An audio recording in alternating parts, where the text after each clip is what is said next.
Puji Tuhan, selamat malam Bapak Ibu Saudara semuanya. Selamat berjumpa kembali malam hari ini dalam online discipleship Revival Total Ministry. Oke, malam hari ini kita akan belajar firman Tuhan. Kita mulai masuk dalam buku 3 ya, yaitu tentang gereja. Nah, tema malam hari ini adalah tentang gereja Tuhan Yesus. Ya, gereja Tuhan Yesus. Nah, ini bukan nama, saudara ya. Kan sekarang banyak sekali gereja-gereja dengan sinode-sinodenya, dengan bendera-benderanya, ya. Ada GJKI, ada GBI, ada Pantekosta, ya, ada Baptis dan sebagainya. Nah, apa maksudnya gereja Tuhan Yesus ini? Saudara, tadi saya katakan ini bukan nama. Tapi ini merupakan satu ya hal yang perlu kita ngerti, bahwa gereja itu sebenarnya miliknya Tuhan Yesus. Ya, gereja itu adalah miliknya Tuhan Yesus. Oke, ya, gereja itu miliknya Tuhan Yesus. Nah, hari ini kita bisa belajar bersama-sama ya tentang gereja yang dibangun dan menjadi miliknya Tuhan Yesus itu seperti apa sih? Nah, oke, kita mulai ya bersama-sama. Sebelumnya, kita lihat dulu kata gereja atau definisi daripada gereja Tuhan Yesus. Ya, definisinya apa?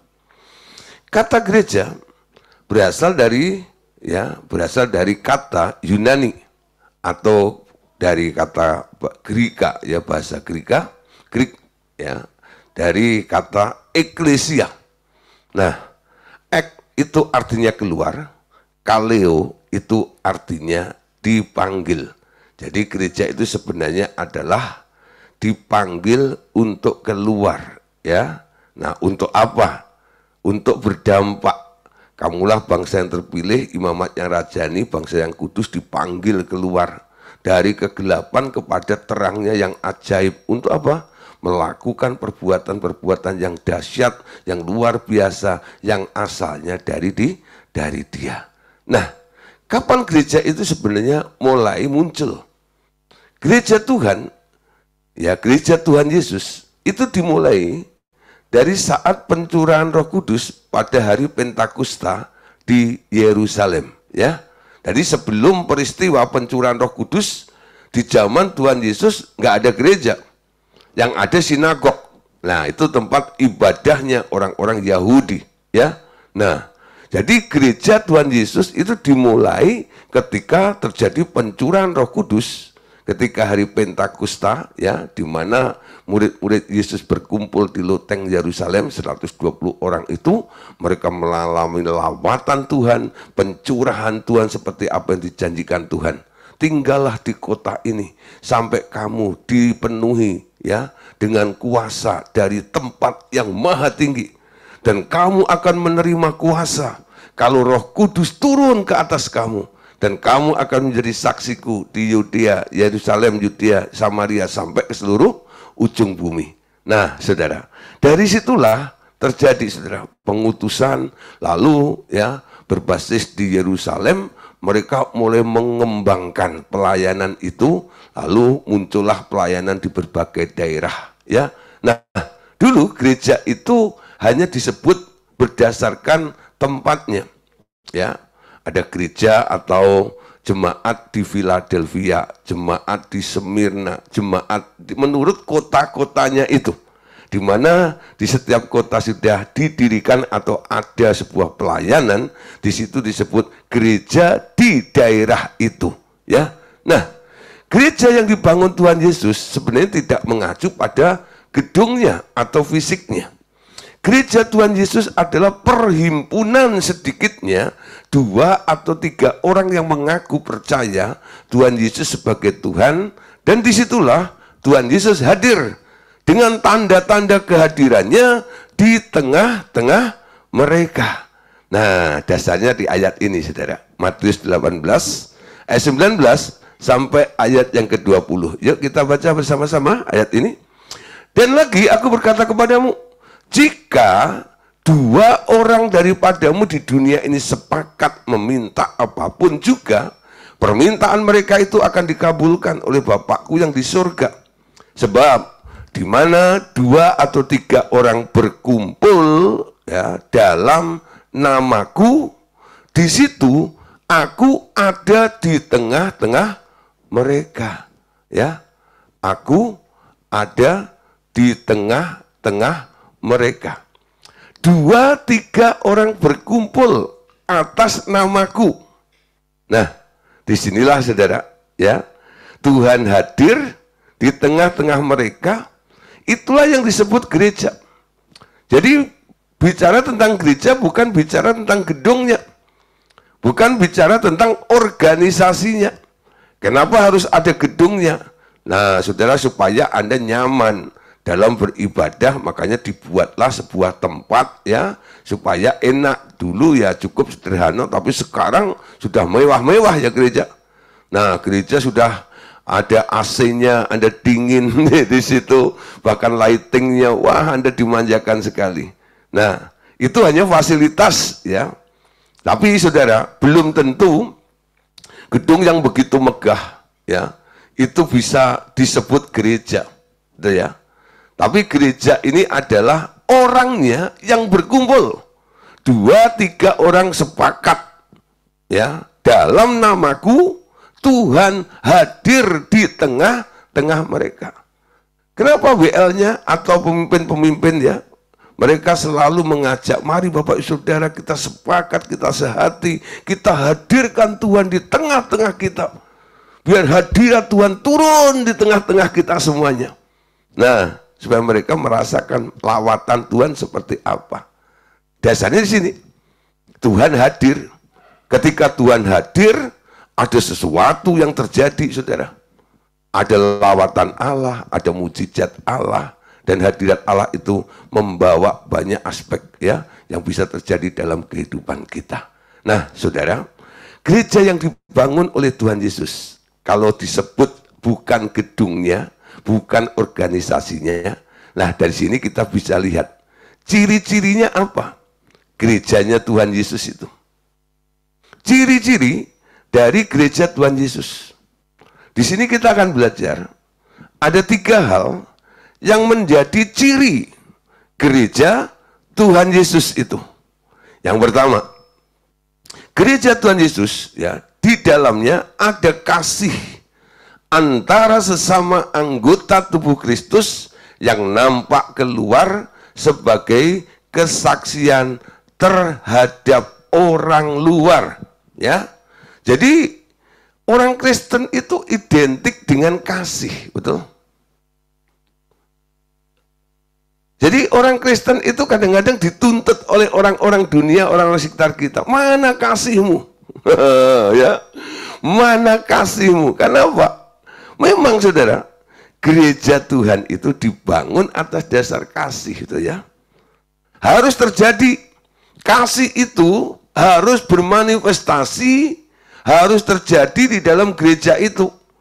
Bisa dibuktikan, bisa dinyatakan dengan adanya kasih antara sesama anggota tubuh Kristus itu harus nampak keluar sebagai kesaksian terhadap orang luar. Nah, orang Kristen itu diperhatikan. Sebagai gereja Tuhan, Anda diperhatikan. Apakah Anda hidup di dalam kasih atau tidak? Kasih itu ada di dalam diri Anda atau tidak? Khususnya antara hubungan Anda dengan sesama orang percaya, Anda bisa menunjukkan kasih itu atau tidak kepada mereka. Untuk ayat tentang kasih sendiri, kalau Anda membaca 1 Korintus pasal 13, kasih itu sabar, kasih itu murah hati, kasih tidak mementingkan diri sendiri, dan lain sebagainya. Itu harus termanifestasi, harus keluar. Dan orang harus bisa melihat di dalam dirimu sebagai gereja Tuhan, Anda harus bisa menunjukkan adanya kasih itu di dalam diri kita. Amin. Nah, Yohanes 13 ayat 34 sampai ayat 35 dikatakan begini. Aku memberikan perintah baru kepada kamu, yaitu supaya kamu saling mengasihi. Sama seperti aku telah mengasihi kamu, demikian pula kamu harus, perhatikan apa? Saling mengasihi, bukan saling menggigit, bukan saling memfitnah, bukan saling mencela, bukan saling bersaing, tapi harus saling mengasihi. Dengan demikian, semua orang akan tahu bahwa kamu adalah muridku, yaitu jikalau apa? Kamu saling mengasihi. Amin. Nah, saya ingat saudara, dulu lagu-lagu awal, lagu-lagu kuno itu ya. Sekarang kan lagunya sudah begitu modern. Dulu lagunya simpel-simpel. Ku kasih kau dengan kasih Tuhan, ya.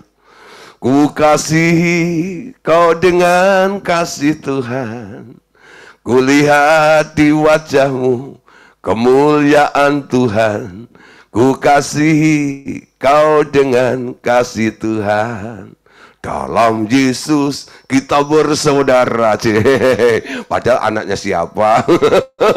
Yang satu anaknya siapa? Satu sukunya apa? Tapi ya, ketika kumpul, mereka hidup saling mengasihi, mengekspresikan kasih itu bilang, kau saudaraku, kau saudariku, tidak ada yang dapat memisahkan kita. Ya, itu lagu-lagunya.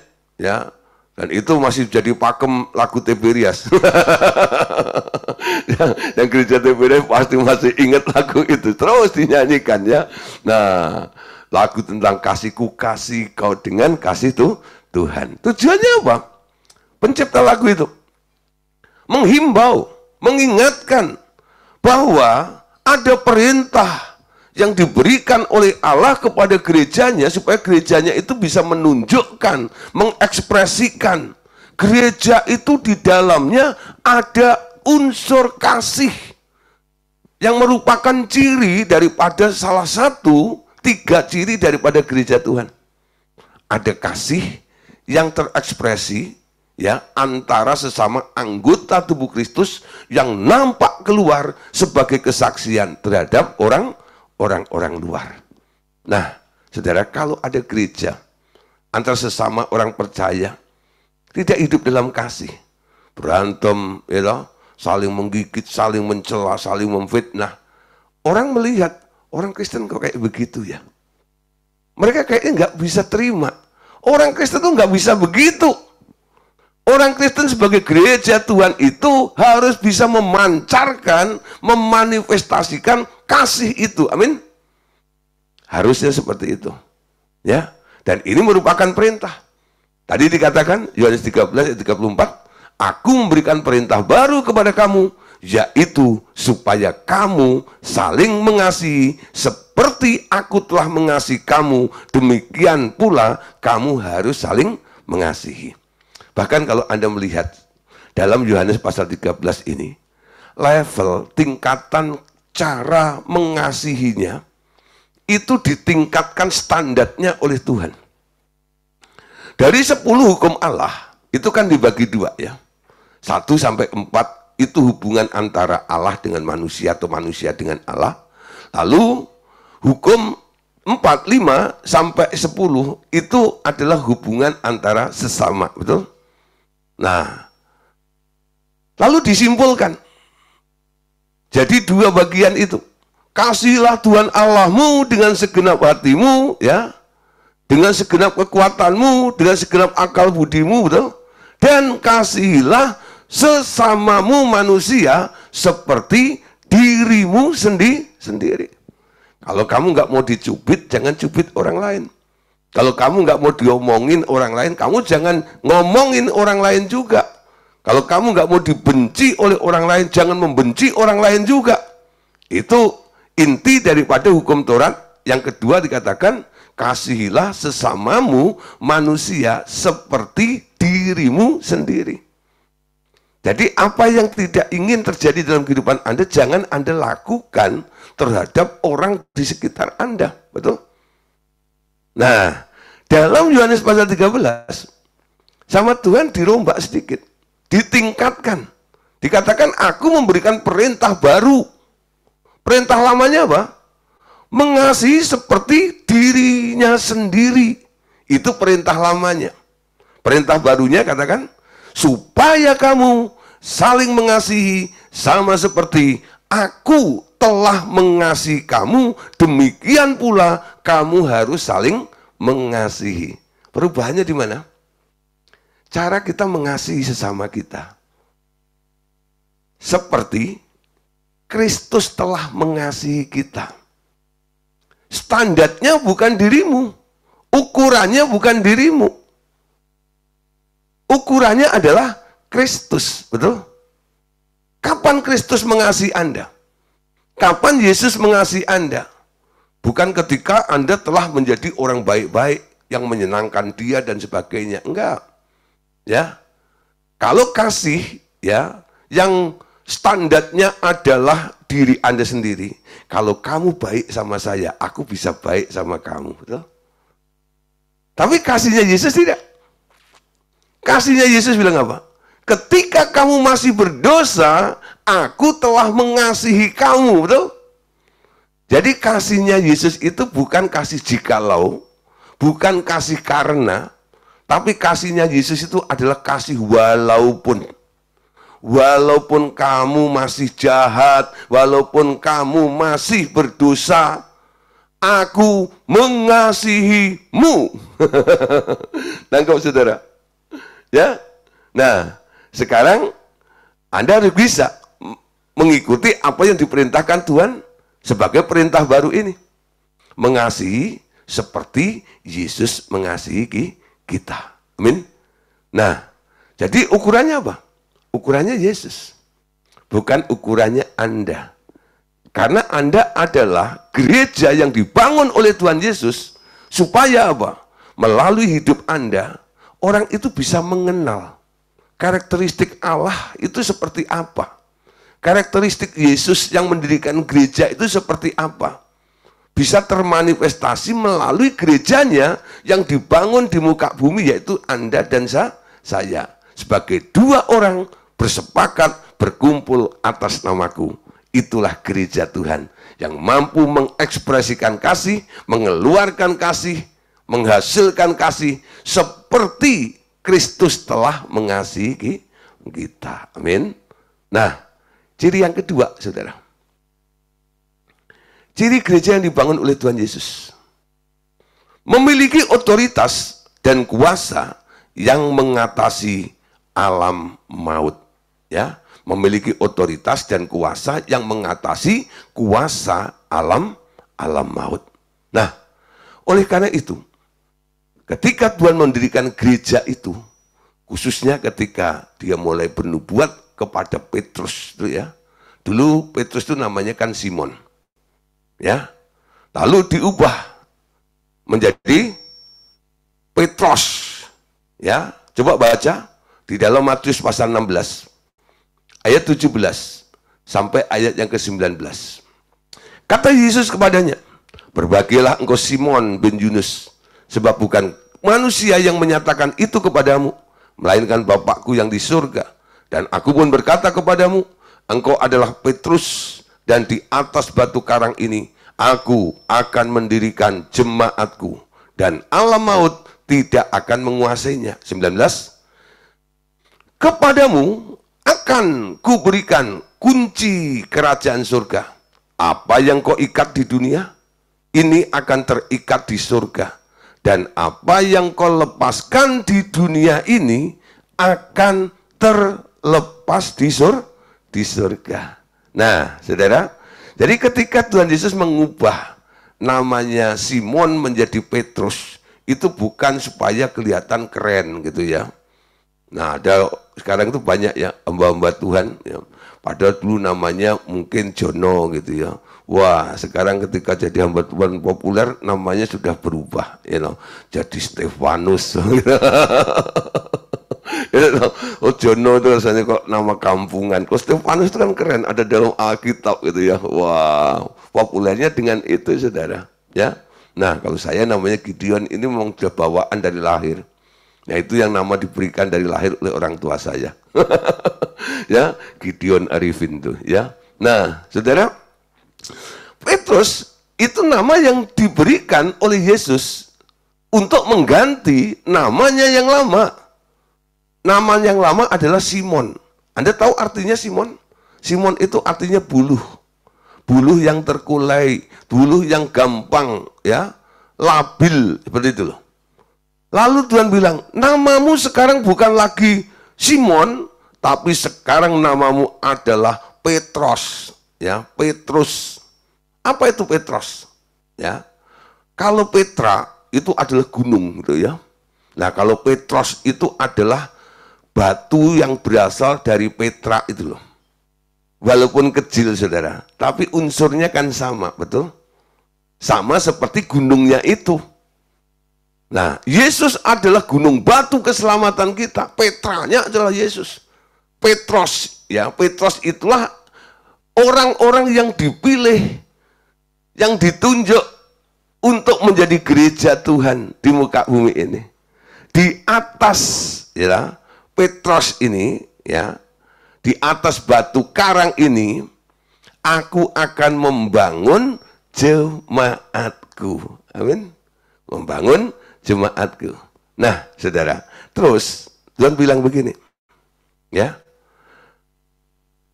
Dan setelah dibangun jemaat itu, alam maut tidak akan menguasainya. Nah, saudara, musuh terakhir dari orang-orang percaya itu apa? Maut, betul ya? Ada namanya kerajaan maut yang terus intervensi menyerang, ya, alam materi ini. Kalau bisa semua ditarik untuk apa? Untuk nantinya akan masuk ke dalam alam maut itu loh. Nah, gereja Tuhan diberi otoritas untuk menguasai, untuk menang atas alam maut. Gereja Tuhan itu adalah jawaban artinya, amin. Jawaban. Jadi gereja Tuhan itu sebenarnya kayak bengkel. Kenapa saya bikin acara namanya bengkel rohani? Saya membuka diri, ya, untuk orang-orang yang perlu direparasi, yang perlu diperbaiki. Bukan orang sehat yang memerlukan tabib, tapi orang yang sakit, amin. Memang saudara ya, kalau kita melayani orang-orang yang bermasalah gitu ya, masih banyak utangnya, masih banyak masalahnya, masih banyak kekacauan dalam kehidupannya, segala macam gitu. Berbeda dengan Anda melayani orang yang sudah, wah, ya tenang dalam hidupnya, sudah sukses dan sebagainya, betul? Banyak orang nggak suka. Ya, mereka lebih memilih melayani orang-orang yang sudah bebas seperti itu. Tapi untuk orang-orang yang masih bermasalah seperti itu, kadang-kadang hanya dilempar-lempar saja. Kalau yang begini datanglah ke RTM, ya temuin Pak Gideon tuh. Ya. Betul saudara, ini fakta ya. Ada beberapa orang saya tanya, ya kadang-kadang kenapa sih saya tanya, Anda dari gereja mana? Gitu. Bukan saya sentimen dengan gereja, enggak. Saya pengen tahu, Anda sudah lama, berapa lama di sana? Ya, kenapa ketika ada persoalan, masalah seperti ini, kok datangnya kepada kami, betul ya? Nah, gereja memang ya siap untuk menerima, menampung orang-orang yang sedang trouble, yang sedang bermasalah. Karena memang gereja itu diberi otoritasnya untuk bisa menang, untuk bisa menguasai, menjadi jawaban daripada semua orang yang bermasalah. Karena apa? Intervensi daripada roh maut itu. Amin. Nah, kalau gereja nggak memberikan jawaban, nggak mampu. Ada beberapa hamba Tuhan bilang begini, semua itu kan ada karunia-nya masing-masing. Karunia saya adalah karunia menggembalakan, karunia saya adalah karunia berkhotbah, karunia saya adalah karunia ini dan itu. Tapi karunia saya bukan karunia untuk melayani pelepasan. Kalau karunia mengusir setan itu bukan ya style saya. Ya. Siapa bilang? Kalau Anda jadi hamba Tuhan, Anda jadi gerejanya Tuhan, Tuhan menaruh otoritas di dalam hidup Anda. Dia katakan tadi, ya, Petrus, Di atas batu karang ini aku akan mendirikan jemaatku dan alam maut tidak akan menguasainya. Artinya apa? Anda bisa mengantisipasi, Anda bisa menang atas segala peristiwa yang buruk yang terjadi di sekitar kita. Amin. Nah, bagaimana caranya? Gereja Tuhan itu diberi perlengkapan. Perhatikan ayat 19. Ya. Setelah Tuhan bilang, dan alam maut tidak akan menguasainya, disambung dengan ayat 19. Kepadamu, kepada Simon, kepada Petrus, ya, yang sudah dipakai oleh Tuhan untuk mendirikan atau dasar gereja itu, akan kuberikan kunci kerajaan surga. Nah, kunci di sini kalau dalam bahasa Inggrisnya bentuknya jamak, ya guys. Jadi kunci-kunci kerajaan surga. Nah, kerajaan surga di sini sebenarnya dari kata heavenly places, yaitu tempat-tempat di alam roh. Kunci-kunci di alam roh, tempat-tempat di alam roh. Untuk apa? Apa yang kau ikat di dunia akan terikat di surga, dan apa yang kau lepaskan di dunia ini akan terlepas di surga. Amin. Nah, saudara, diberi otoritas, diberi kuasa yang luar biasa. Diberi kuncinya. Saudara, kunci itu untuk apa sih? Siapa di sini yang belum pernah lihat kunci gitu? Kalau sampai ada yang angkat tangan, itu namanya ketir laluan, betul? Anda punya motor, ya, untuk menjalankan, untuk menyalakannya, Anda pasti, ya, buka pakai kunci atau kontaknya. Anda punya rumah, ada pintunya, betul? Nah, kalau Anda mau keluar atau masuk rumah itu, ya, kalau pintunya selalu tertutup, Anda buka itu. Apalagi kalau Anda mau tinggal pergi keluar kota, Anda harus kunci pintu itu. Kunci pintu, kunci pagar, betul ya? Masih tambah di rantai dan sebagainya. Supaya apa? Nggak ada yang bobol, nggak ada maling yang masuk. Kunci itu fungsinya untuk membuka. Amin. Untuk membuka. Tadi dikatakan, ya, kepadamu akan kuberikan kunci-kunci di tempat-tempat di alam roh. Ada seseorang, saudara, mendapatkan vision, ya, ketika dia mendoakan seorang yang kakinya patah, ya, lalu menurut dokter harus sudah diamputasi dan sebagainya. Kayaknya nggak ada harapan untuk diperbaiki dan sebagainya. Akhirnya si hamba Tuhan ini berdoa bersama orang itu, lalu si hamba Tuhan ini mendapatkan penglihatan di alam roh.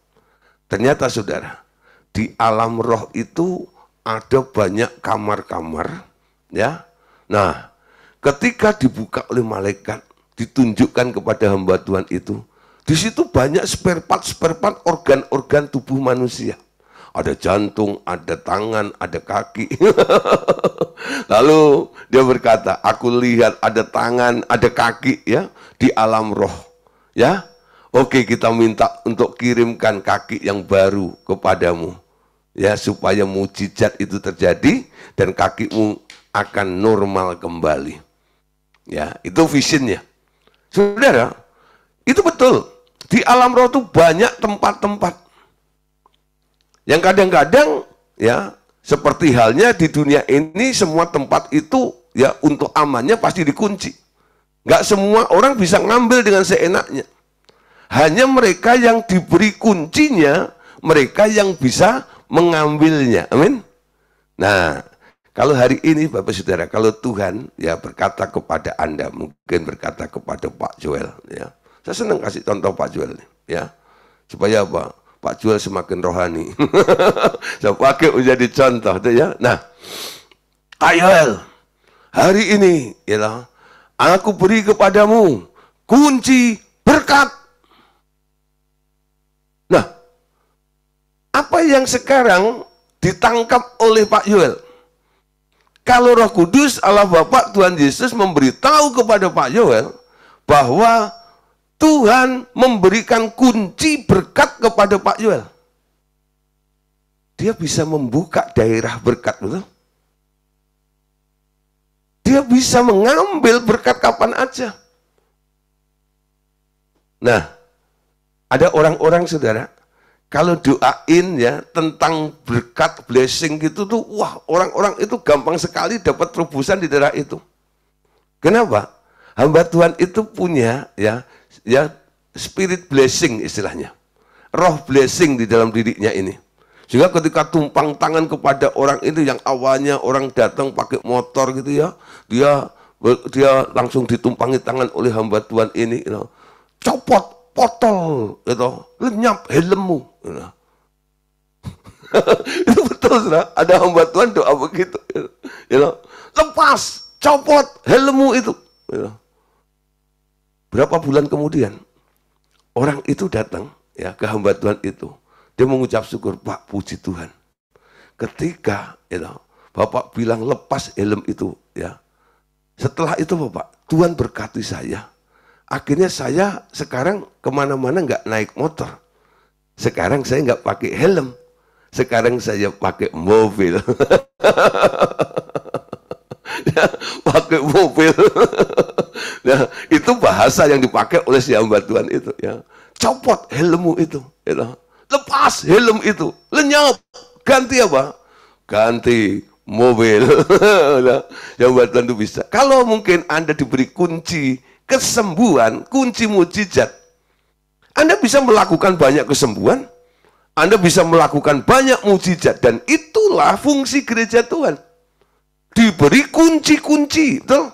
Ada kunci berkat, ada kunci kesembuhan, ada kunci ya mujizat, betul? Nah, gereja Tuhan harus punya kuncinya. Ngerti?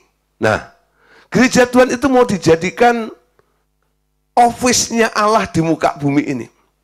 Dia bilang, apa yang kamu ikat di bumi akan terikat di surga. Apa yang kamu lepaskan di bumi akan terlepas di surga.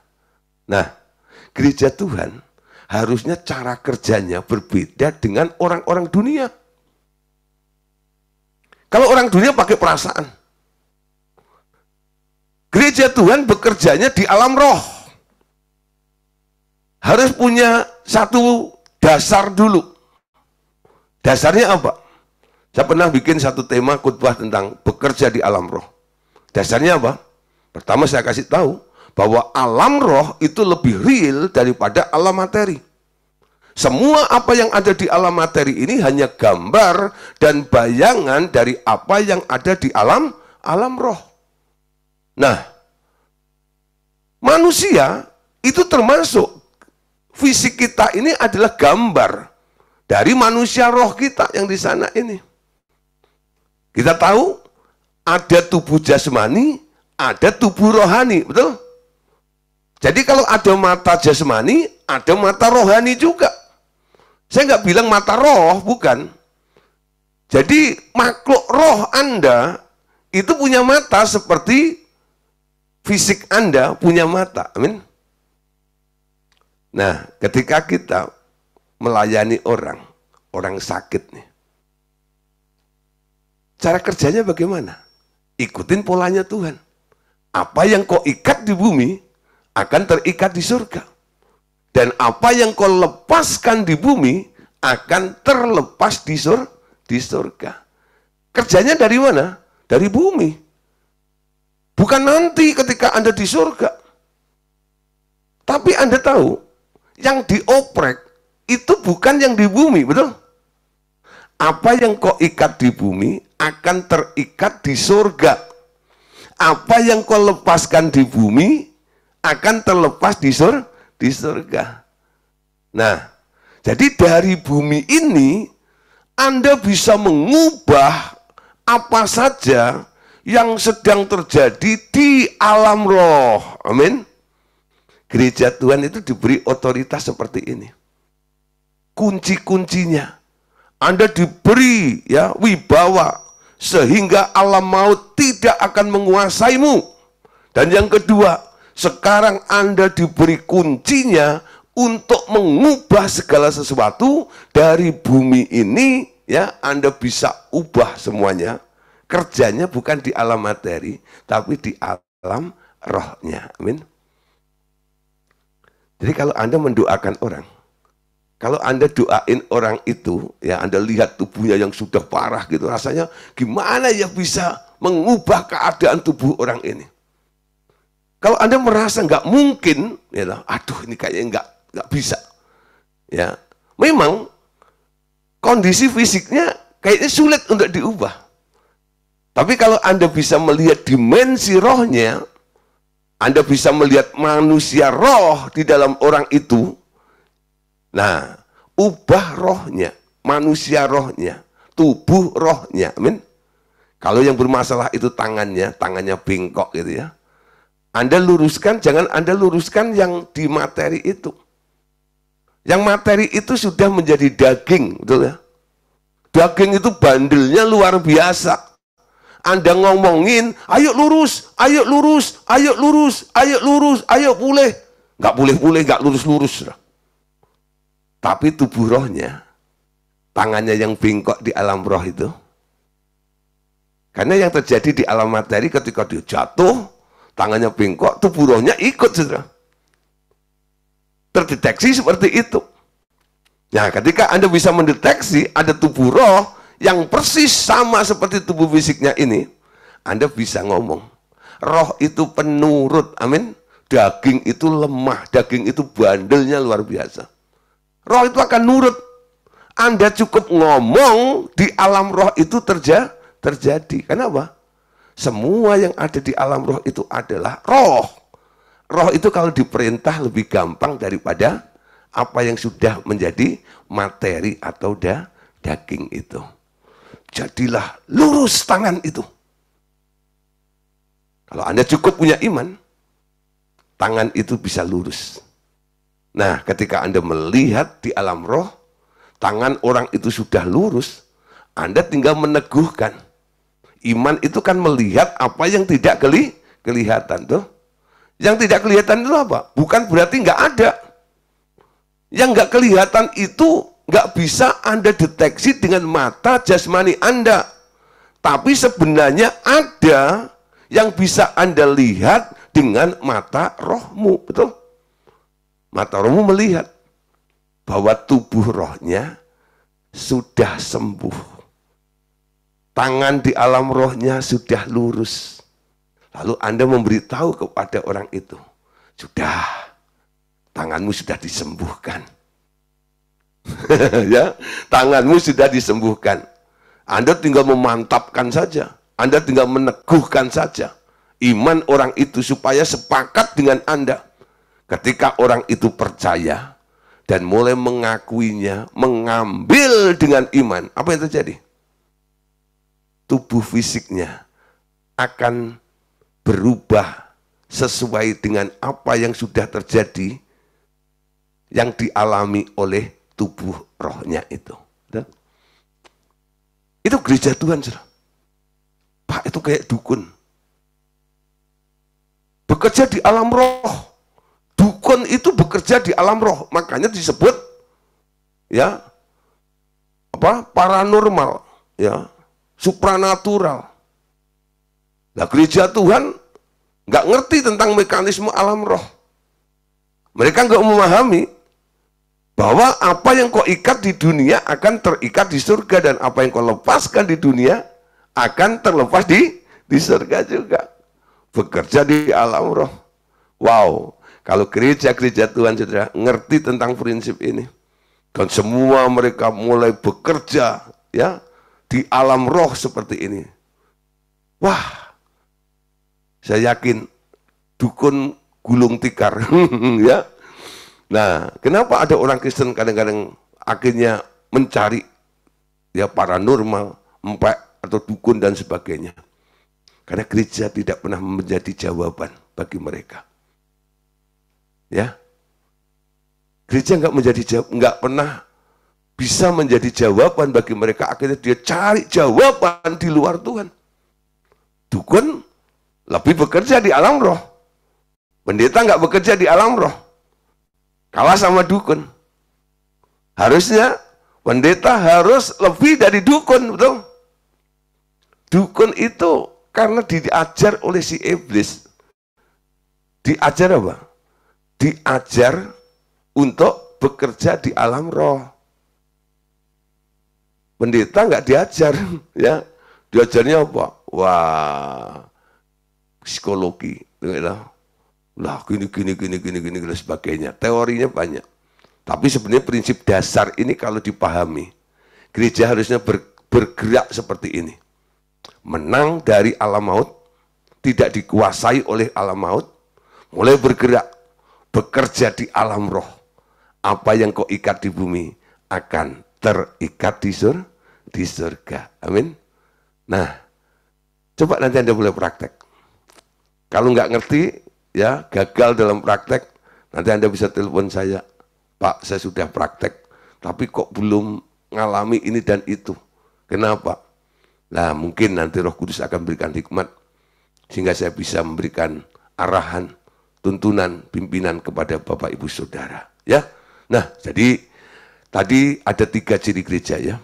Yang pertama adalah nampak kasih persaudaraan antar sesama anggota tubuh Kristus yang dilihat oleh orang-orang dunia.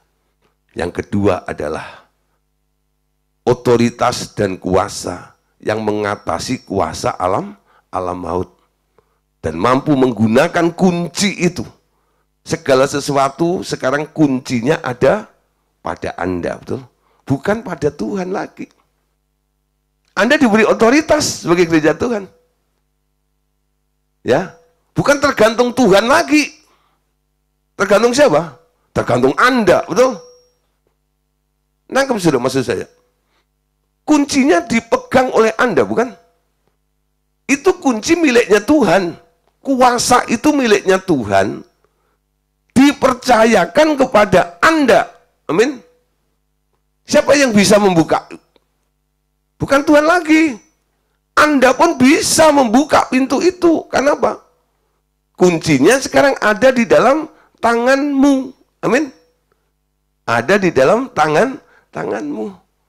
Pegang kunci. Amin. Kunci. Pak, saya bingung dari tadi Bapak itu ngomong kunci. Kalau masak sayur bening ya betul Pak, pakai kunci. Itu bumbu. Kunci. Nah, kunci yang dimaksud di sini ya sebenarnya apa sih? Kuncinya itu ada di mana? Apa yang kau ikat di bumi akan terikat di surga. Dan apa yang kau lepaskan di bumi akan terlepas di surga. Bagaimana Anda bisa mengikat? Bagaimana Anda bisa melepaskan apa yang ada di alam roh itu? Pakai tali apa? Tuh. Untuk mengikat itu. Untuk melepaskan itu. Apa yang kau ikat dan apa yang kau lepaskan? Gimana caranya mengikat dan melepaskannya itu? Cukup Anda ngomong. Kuncinya sekarang ada di mulutmu. Dengan hati orang percaya dan dibenarkan, dan dengan mulut orang mengaku diselamatkan. Amin. Coba perhatikan. Dengan hati orang percaya dibenarkan, dengan mulut orang mengaku diselamatkan. Apa arti definisi daripada diselamatkan? Orang itu kadang-kadang kalau ngomong tentang keselamatan atau salvation atau diselamatkan, itu hanya apa ya, dipahami pokoknya nanti nggak masuk neraka gitu loh. Masuk surga seperti itu. Saudara, diselamatkan itu sebenarnya Anda dipulihkan kembali seperti rancangan Allah semula atas hidup Anda. Nangkep ya? Anda dibinasakan, Anda dicelakakan oleh si iblis. Keadaanmu dirusak. Sehingga rencana Allah atas dirimu tidak terjadi seperti apa yang diinginkan oleh Allah. Digagalkan, dirusak oleh si iblis itu. Nah, bagaimana Anda diselamatkan? Bagaimana Anda mengalami pemulihan? Bagaimana Anda mengalami kesembuhan? Mulutmu. Amin. Mulutmu. Dalam Yakobus 3, ya kita ini sering salah dalam banyak hal. Ayat yang kedua ya. Orang yang tidak salah ngomong adalah orang yang sempurna, yang sanggup atau bisa mengubah seluruh anggota tubuhnya. Bagaimana anggota tubuhmu bisa berubah hanya karena Anda nggak salah ngomong. Jangan ikuti perasaanmu. Mulai lihat patternnya. Pattern aslinya seperti apa.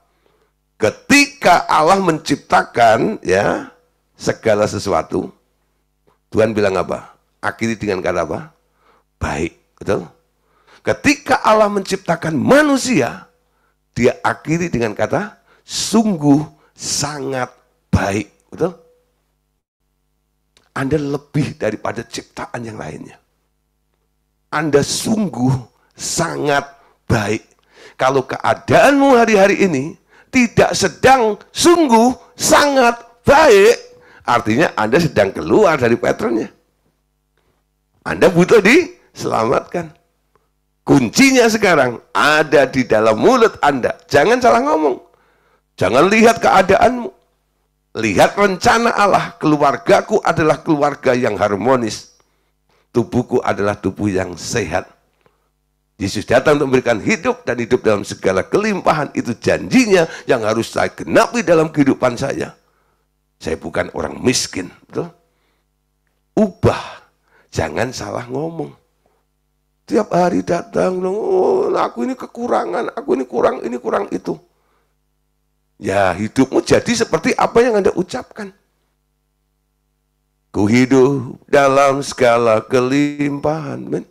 Ku layak untuk melayani Tuhan. Semua karena anugerah-Mu tercurah bagiku. Katakan yang benar. Katakan yang baik, betul?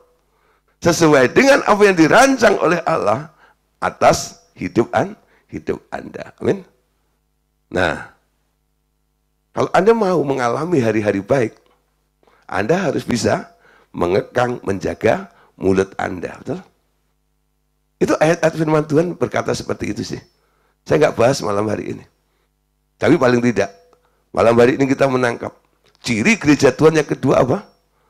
Punya otoritas dan kuasa yang mengatasi kuasa alam maut. Dan mampu mengikat dan melepaskan dari bumi ini apa saja yang ada di alam roh. Amin. Nah, sekarang ciri yang ketiga. Wow, ciri yang ketiga ya dari gereja Tuhan Yesus. Ada misi pemberitaan Injil bagi seluruh dunia yang disertai dengan tanda-tanda orang percaya. Gereja Tuhan ya, bukan gedungnya, bukan organisasinya, tapi 2-3 orang berkumpul atas namaku, ya. Mereka harus punya hati misi untuk rela memberitakan Injil bagi seluruh dunia. Dan nanti kalau Anda ada di dalam misi penginjilan ini, Tuhan akan menyertai Anda dengan tanda-tanda orang percaya itu. Ya. Nah, Markus 16 ayat 15 sampai ayat 18. Mari kita baca sama-sama. Lalu ia berkata kepada mereka, pergilah ke seluruh dunia. Beritakanlah Injil kepada segala makhluk. Siapa yang percaya dan dibaptis akan diselamatkan. Tetapi siapa yang tidak percaya akan dihukum. Tanda-tanda ini akan menyertai orang-orang yang percaya. Mereka akan mengusir setan demi namaku. Mereka akan berbicara dalam bahasa-bahasa yang baru bagi mereka. Mereka akan memegang ular, dan sekalipun mereka minum racun maut, mereka tidak akan mendapat celaka. Mereka akan meletakkan tangannya atas orang sakit, dan orang itu akan sembuh. Gereja Tuhan Yesus diberi tugas misi. Ya, Yesus berkata, pergi ke seluruh dunia, Beritakan Injil kepada segala makhluk. Sampai Anda bisa melihat siapa yang percaya dan dibaptis akan diselamatkan. Tetapi siapa yang tidak percaya akan dihukum. Nah, saudara, jangan setiap hari Anda hanya nyanyi, ku ingin tetap di sini. Nah, kapan Anda mulai pergi untuk memberitakan Injil? Nah, saudara, itu harus dibangun. Harus punya hati. Ya, untuk apa? Siapkan diri Anda. Saya harus pergi. Ya nggak harus langsung Anda pergi ke luar kota dan sebagainya. Anda keluar rumah, ketemu tukang sayur, ya, sambil belanja. Jangan hanya Anda ribut soal tawar-menawar harga. Tapi Anda juga harus punya target. Setiap orang yang saya jumpai, mereka harus mendengar tentang kabar baik. Bahwa Tuhan Yesus mengasihi mereka. Tuhan Yesus nggak mau mereka itu binasa. Aku punya misi. Ya, supaya mereka tidak masuk neraka. Harus aku perkenalkan kepada Tuhan. Amin. Nah, itu dibangun. Kalau Anda sudah mulai latihan dengan tukang sayur, dengan tetangga Anda dan sebagainya. Nah nanti saudara, kalau saya sedang ada pelayanan ke daerah gitu, Anda boleh mendaftarkan diri, Pak, mau ikut. Nah, saya harap orang-orang yang ikut dalam pelayanan itu, mereka itu harusnya juga berfungsi gitu loh. Jangan hanya menjadi pemeriah saja. Ya, gerudak-geruduk ke sana kiri kalau macam itu. Sampai di sana ya pokoknya saya hanya mendukung Pak Gideon saja. Saya hanya mendukung Pak Gideon saja. Saya hanya mendukung Pak Gideon saja. Saya hanya menemani Pak Gideon saja. Ya. Nggak usah ditemani, saya juga bisa sendiri. Betul? Miliki hati dulu.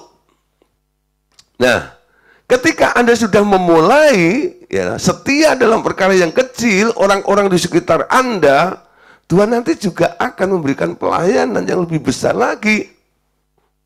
Betul? Itu pasti. Itu hatimu lebih dahulu. Punya nggak hati untuk memenangkan jiwa itu, ada nggak? Ada orang tanya kadang-kadang ikut pelayanan hanya pengen lihat. Pelayan itu kayak apa sih? Pak Gideon ini macam gitu. Ya. Nah, punya hati. Kadang-kadang saya tanya beberapa orang yang ikut pelayanan, kenapa kamu ikut pelayanan? Ya pengen tahu, Pak. You know, pelayanan yang dilakukan Pak Gideon kayak apa sih? Nah, pertama mungkin saya iyain, kedua, tiga. Nah, kalau pengen tahu terus, aduh ya. Kadang-kadang ya saya udah ngurusin pelayanan, masih ngurusin mereka juga. Nah, jadi orang-orang itu harus memiliki hati dulu ya, hati misi ya untuk memberitakan Injil. Nah, ketika hatimu ada di sana, apa yang terjadi, saudara? Tanda-tanda ini akan menyertai orang-orang yang percaya. Mereka akan bisa mengusir setan demi namaku, tahu? Siapa di sini masih takut sama setan? Ada nggak? Yang rumahnya angker gitu, lalu Pak Gideon datang tolong. Saya nggak berani tinggal di rumah lagi. Ada saudara, orang baru beli rumah, ya. Setelah beli, dia baru tinggal berapa minggu, dia nggak tinggal di rumah itu lagi. Sekarang tinggal kontrak di rumah lain. Nah, ketika saya datang di kota itu, dia panggil saya, Pak Gideon, bisa nggak tolong bersihin rumah saya? Ada apa? Iya, Pak, gitu ya. Saya sekarang nggak tinggal di rumah itu, Pak. Saya kontrak lagi. Loh, beli rumah kok kamu kontrak? Iya, Pak. Saya masuk ke situ banyak gangguannya ini dan itu. Terus apa? Saya takut, Pak. Takut setan itu ya. Perintahnya apa, Pak? Bukan takut sama setan, usir setan itu. Amin. Gereja Tuhan nggak boleh takut sama setan. Amin. Siapa di sini masih takut sama setan? Wah, nanti ketika saya ngomong nggak takut, Pak, Nanti dia muncul, Pak.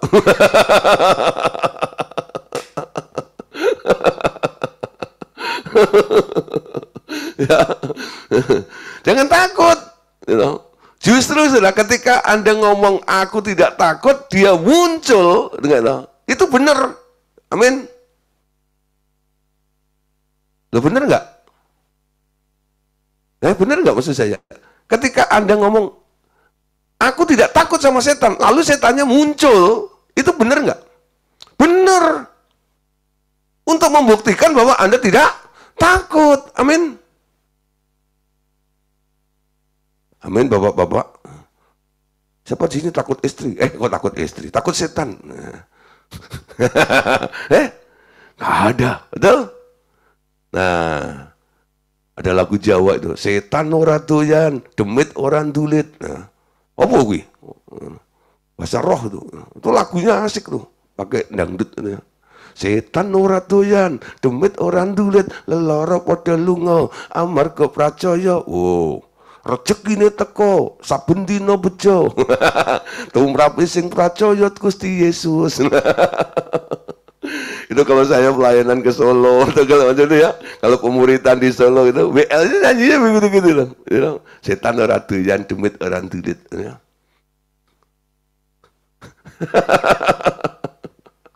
Ya, saya mau ya orang-orang ikut pemuridan malam hari ini.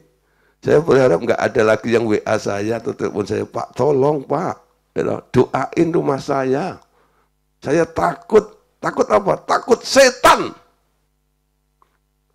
Gereja Tuhan bukan takut setan, tapi mengusir setan-setan itu. Amin.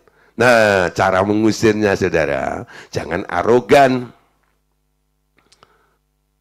Jangan siksa-siksa, jangan bakar-bakar lagi setan itu. Kalau Anda lakukan dengan kekerasan seperti itu, perang nggak selesai kayak Israel dan Iran. Betul? Saling membalas. Bagaimana untuk menghentikan pertikaian ini? Pakai cara persuasif. Tuhan bilang apa? Kasihlah musuhmu dan berdoalah bagi mereka yang menganiaya kamu. Jangan menghukum. Betul? Kasih. Pakai Injil damai sejahtera. Usir setan. Nah, ini ada pelajarannya sendiri. Saya nggak bahas hari ini. Bagaimana para tukang doling yang katanya mengusir setan banyak mengalami kekacauan dalam hidupnya. Karena apa? Perang terus sama setan. Saling menyerang, saling balas-membalas. Salah cara mengusirnya. Amin. Yang dihancurkan bukan setannya. Yang dihancurkan adalah kuasanya. Amin.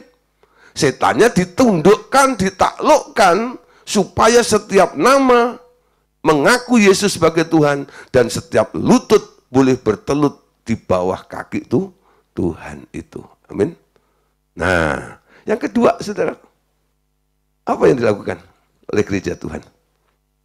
Selain mengusir setan, mereka akan berbicara dalam bahasa-bahasa yang baru bagi mereka. Nah, bahasa yang baru ini apa? Pasti banyak orang karismatik bilang, ini bahasa roh Pak. Bukan. Ini bukan bahasa roh. Mereka akan berbahasa yang baru. Ya, berbicara dalam bahasa yang baru bagi mereka. Ya. Nah, apa itu bahasa baru? Yang dulu suka ngedumel, sekarang bahasanya baru. Bersyukur. Amin. Nangkep nih. Ya, dulu suka menghujat, sekarang beda. Gak ada makian, gak ada hujatan, gak ada fitnahan. Tuh. Bahasanya baru. Tutur katanya baru. Manis. Biarlah manis kau dengar Tuhan. Kurang ajar. Kalau Anda ngomong seperti itu, manis didengar enggak? Enggak. Manis kau dengar Tuhan. Dan hatiku bersuka karenamu. Wah, nyanyinya pinter, gitu. Bahwa Tuhan harus dengar dari kita ini soal yang manis, yang manis, yang manis. Nah, yang baik, yang benar, yang mulia, itu pikirkan dan perkatakan menjadi bahasa barumu. Amin. Ya, yang marah tidak marah lagi. Yang benci tidak benci lagi. Bahasa orang benci sama orang yang mengasihi kan beda, betul? Bahasanya beda. Bahasanya baru. Amin. Nah, terakhir saudara. Mereka akan memegang ular. Ya. Dan sekalipun mereka minum racun maut, mereka tidak akan mendapat celaka. Mereka akan meletakkan tangannya atas orang sakit dan orang itu akan sembuh. Melakukan mujizat. Tidak kena bahaya. Memegang ular. Bahkan minum racun pun mereka tidak kena maut itu. Ya. Saudara, kalau Anda ada di dalam misi, Tuhan akan memproteksi Anda. Melindungi Anda. Ada seorang misionaris. Dia masuk ke daerah pedalaman. Pasti gak disukai. Ya, karena ajarannya melawan adat dan sebagainya. Nah, mereka bermufakat bagaimana untuk membunuh misionaris itu.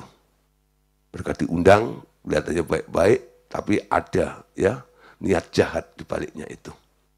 Kasih minum. Minumannya dikasih racun. Atau makanannya dikasih racun. Dia minum, dia makan. Tunggu 1 menit, 2 menit, 1 jam, 2 jam. Nggak bereaksi. Sampai mereka akhirnya bingung. Saling tatap satu sama lain. Racun apa yang kamu kasih tadi? Jangan-jangan salah. Garam atau gula. Enggak, betul. Itu racun tikus tadi itu. Tapi kenapa dia nggak ngalami itu?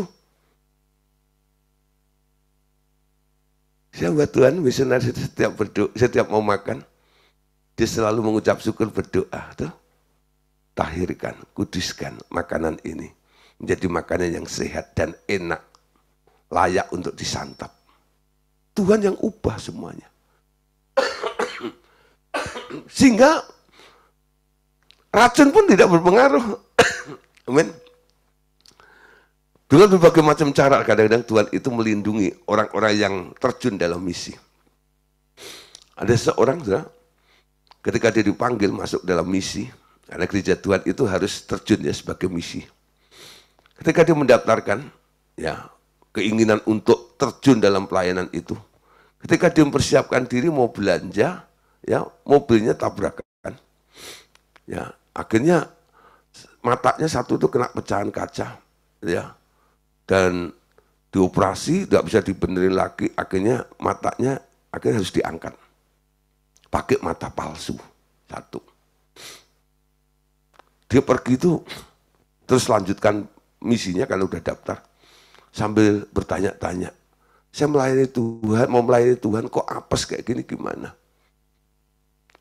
Tapi kita tahu ayatnya, Roma 8 ayat 28, kita tahu Allah turut bekerja sama untuk mendatangkan kebaikan bagi mereka yang sungguh mengasihi Dia, yang dipanggil menurut rencananya. Sampai di sana, saudara, ternyata dia diancam juga. Mau dibunuh. Malam itu, saudara, ketika dia tidur, ada beberapa orang masuk ke kamarnya. Mau membunuh si misionaris itu. Tapi ketika orang-orang membunuh itu masuk ke kamarnya, dia kaget. Di meja sebelah tempat tidurnya, ada satu mata yang ada di atas meja. Jadi mata palsu itu setiap tidur sama misionaris itu ditaruh di atas meja.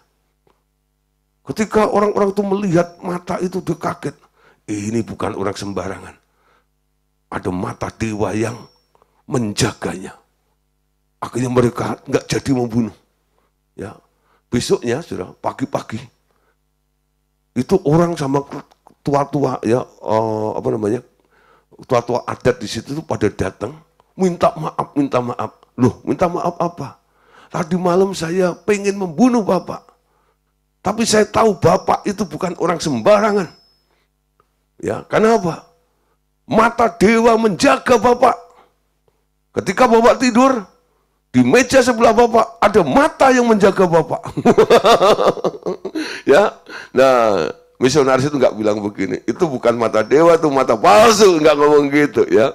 Tapi akhirnya dia ngelus dadanya bilang, puji Tuhan. Kalau saya tidak rusak mata saya tidak pakai mata palsu, nggak taruh mata di atas meja, nyawa saya sudah hilang katanya. Dia bersyukur. Lucu-lucu juga itu pengalaman-pengalaman tuh ya. Ketika saya membaca artikel itu saya bilang, wah kadang-kadang Tuhan itu cara menyelamatkan juga aneh-aneh ya. Nah tapi Anda harus masuk dalam panggilan Tuhan. 3 ciri gereja Tuhan. Ada kasih sesama. Anggota tubuh Kristus. Sampai bisa dilihat, nampak keluar. Betul? Yang kedua, punya otoritas. Gereja Tuhan punya otoritas. Apa yang kau ikat di bumi akan terikat di surga. Alam maut tidak mampu menguasai Anda. Yang terakhir, yang ketiga adalah misi pemberitaan Injil bagi seluruh dunia yang akan disertai dengan tanda-tanda orang percaya. Amin. Tuhan Yesus memberkati kita semuanya. God bless you. Oke.